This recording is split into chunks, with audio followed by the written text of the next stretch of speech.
Now that's why it's not too fair for us to pick on those disciples who almost every time they got a break and they were a little bit idle, they had one subject on their mind. What was that one subject? The kingdom. That because they read the Old Testament and they'd read those passages and they didn't see no gap in there. They saw the prophets saying, hey, the Messiah comes and the kingdom. And buddy, they were ready for the kingdom. They wanted him to kick the Romans out, set up his throne, and they were already vying for the right and the left hand. Weren't they? I mean, think about it. The day he's going to ascend into heaven, what are they asking him about? Lord, are you going to restore the kingdom at this time? They were totally clueless. They were oblivious to this entire parenthesis in here. Because that's the way they saw it from the Old Testament. They saw this peak and they saw that peak, but they didn't see any of this. Now I read H.A. Ironside, who was a tremendous Bible teacher. He of course, he wrote in the earlier 1900s, in the days when travel by train was so much more popular than it is today. And he gave the illustration of a train that's on the track. It's moving along steadily, though maybe slowly. It's got a goal in mind. Then word comes. There's a passenger special coming that needs right away. So they take this train that's been on this track. It's been traveling a long time. They take this train off on a side track and they park it. And it sits there and waits until this passenger special comes roaring by.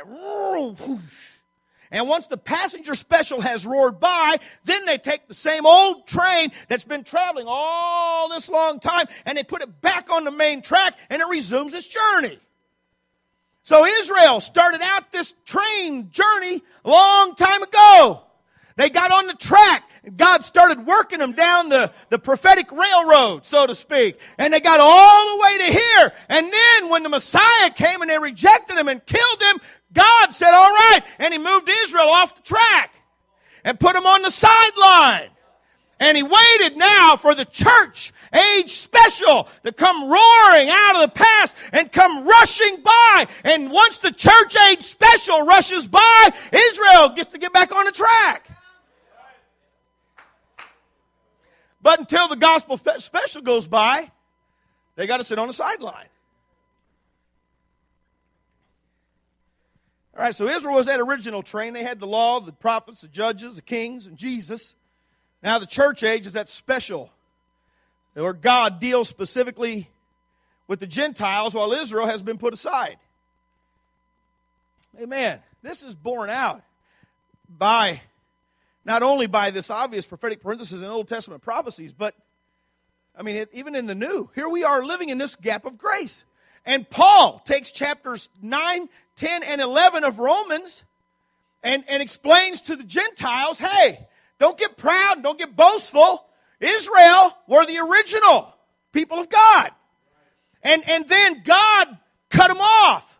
He cut off those natural branches. He put them off the tree. And he reached out there and he got you and he grafted you in. And now you're growing. But their time's not over yet. He said now, he talks about the restoration is going to come back to Israel. God is not completely finished with Israel. They are simply on hold. Okay. Brother Heath, years ago, as my hermeneutics teacher said, don't ever say, and I said all that to say this. But he's not here to hear me today. And I said all that, however long it took. I said all that to say this. These prophecies in Daniel's 70th week have nothing to do with the church age. God plainly said to Daniel, these weeks are for thy people. Who are his people? The Jews. And these prophecies are for thy holy city.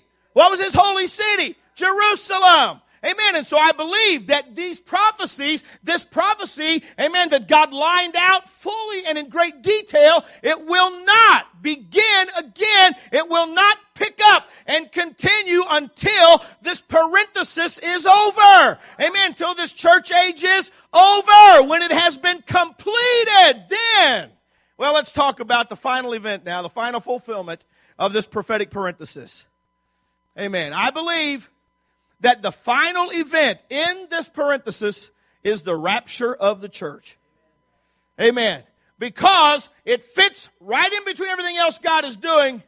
God is going to take His church out of this world.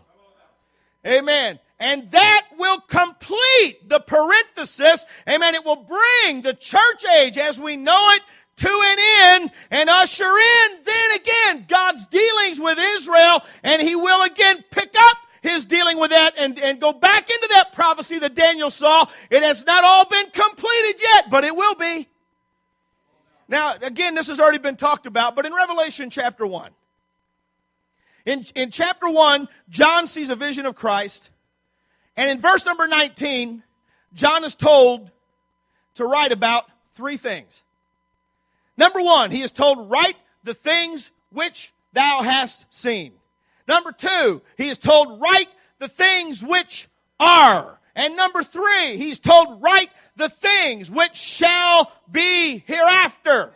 Clearly, things yet in the future. So Revelation 1, he wrote down what he had seen. He was in the Spirit on the Lord's day, and he saw the glorified Christ walking among the candlesticks of the church. Amen. He had that wonderful vision of the glorified Lord. That's what he had seen. Now, he moves to chapters 2 and 3 and writes the things which are.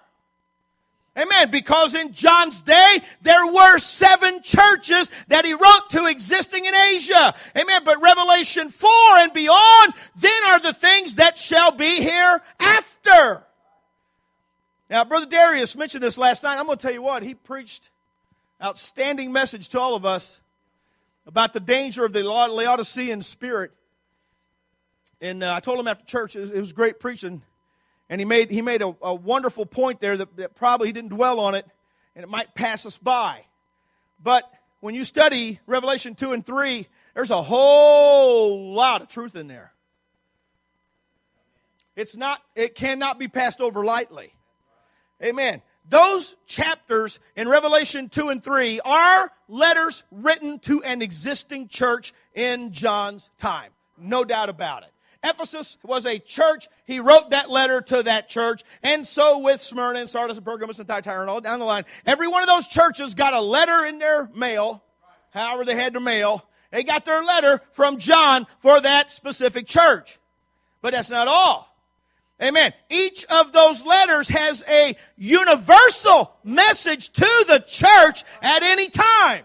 Amen. They transcend just that existing church of that day. And they are a message to all the church of all time while we're in that parenthesis. Amen. There are times the church needs to hear about leaving their first love like Ephesus did. They need to hear about having a name they're alive when they're really dead like Sardis was. Amen. They need to hear about Thyatira where they allow the laity to rule the church and women to take places they don't belong and all of that. Amen. All of those are universal messages to the church at any time. And then again, every letter has a message to every individual believer of all times. Amen. Individual believers like you and me need to be told, hey, don't leave your first love. Don't have a name you're alive when you're dead. Amen. Don't be lukewarm. Amen. All those messages have a message to the individual believer. And, see, I told you there's a whole lot in those letters. Not only to the existing church and to the universal church and to every individual believer, but each letter to the church represents a period in the history of the church as it makes its way through this parenthesis.